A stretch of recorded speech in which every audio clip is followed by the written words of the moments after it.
Om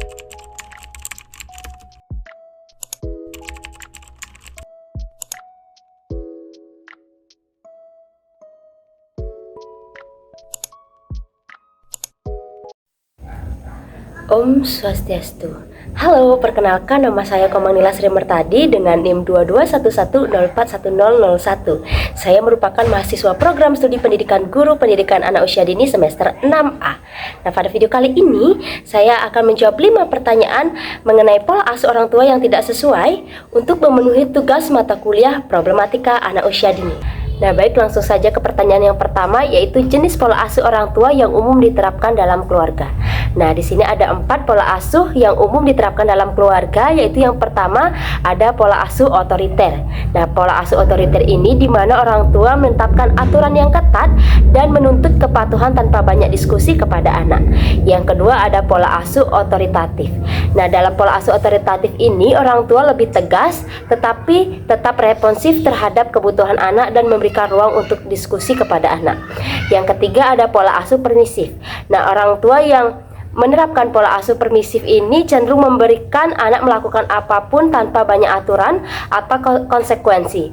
Dan yang keempat ada pola asuh abai, di mana dalam pola asuh abai ini orang tua kurang terlibat dalam kehidupan anak baik secara emosional maupun fisik. Nah, untuk pertanyaan yang kedua, apa saja sih dampak pola asuh otoriter terhadap perkembangan psikologis anak? Nah, di sini saya akan membahas dampak dari pola asuh otoriter terhadap perkembangan psikologis anak. Itu yang pertama, anak cenderung memiliki harga diri yang rendah karena selalu ditekan dan jarang diberi kesempatan untuk menyuarakan pendapatnya. Yang kedua, anak mungkin menjadi patuh tetapi kurang mandiri dan kurang percaya diri dalam mengambil keputusan. Yang ketiga, dapat menyebabkan kecemasan atau agresi karena anak merasa tertekan oleh aturan yang kaku. Dan yang keempat, kurangnya keterampilan sosial karena anak jarang dilatih untuk berdiskusi atau bernegosiasi.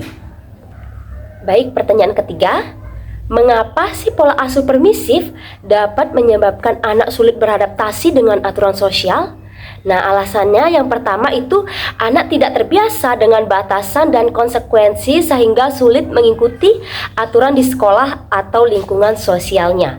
Yang kedua, kurang disiplin membuat anak lebih cenderung bertindak impulsif atau egois dalam interaksi sosial. Dan yang ketiga, anak bisa mengalami kesulitan dalam mengatur emosi dan mengatasi frustasi karena tidak terbiasa dengan struktur atau tanggung jawab yang diberikan.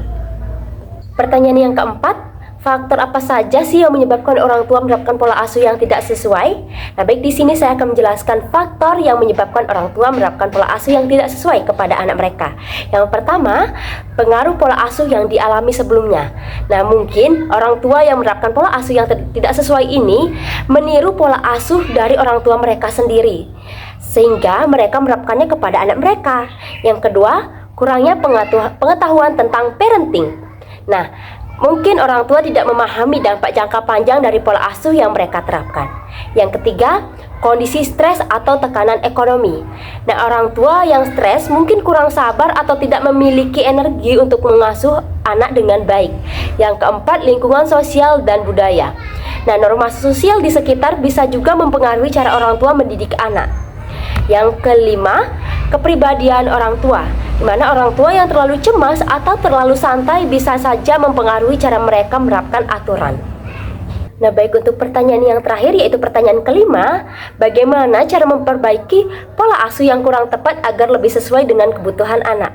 Nah, di sini ada beberapa cara. Yang pertama itu belajar tentang pola asuh yang sehat, di mana orang tua perlu meningkatkan pemahaman tentang parenting melalui buku, seminar, atau konsultasi dengan ahli tentang pola asuh.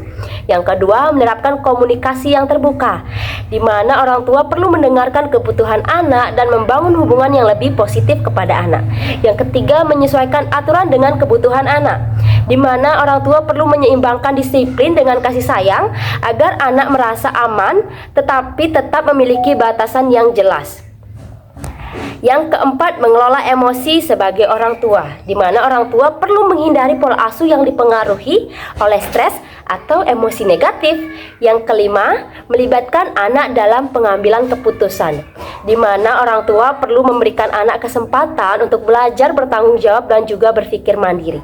Dan yang keenam, dengan menerapkan pola asuh yang lebih fleksibel dan responsif, di mana anak dapat berkembang dengan baik dalam aspek emosional, sosial, dan kemandirian. Baik, sekian jawaban dari saya. Semoga bermanfaat dan sampai jumpa.